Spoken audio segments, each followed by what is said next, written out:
Kwa mara nyingine tena tunakutana hapa kujuzana yote ambayo yanajiri katika anga za kimataifa.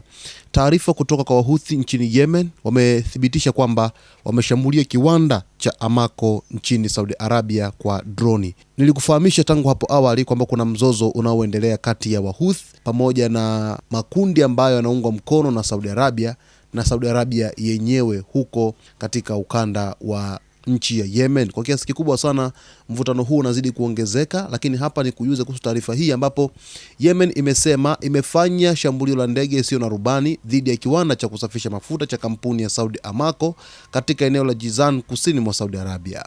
Kwa mujibu wa jeshi la Yemen, shambulio hilo lilifanyika Jumapili na lilikuwa sehemu ya hatua za kulipiza kisasi dhidi ya kile ilichodai kuwa ni ukiukwaji wa anga ya Yemen unaofanywa na Saudi Arabia. Msemaji wa jeshi la Yemen, Brigadier Jenerali Yahya Saree, alisema droni hiyo ilifanikiwa kulenga kituo hicho cha Aramco kwa usahihi.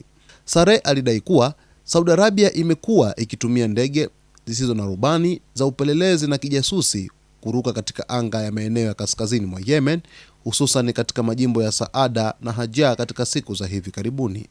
Alisema shambulio hilo lilikuwa jibu la kile alichokiita vitendo vya uchokozi vya Saudi Arabia dhidi ya Yemen.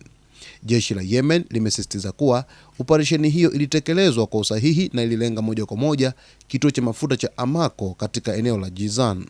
Ndivyo jinsi ambavyo taarifa inaeleza kwa kiasi kikubwa sana. Sasa unajua mzozo kati ya Wahuthi pamoja na Saudi Arabia ulianza muda mrefu sana.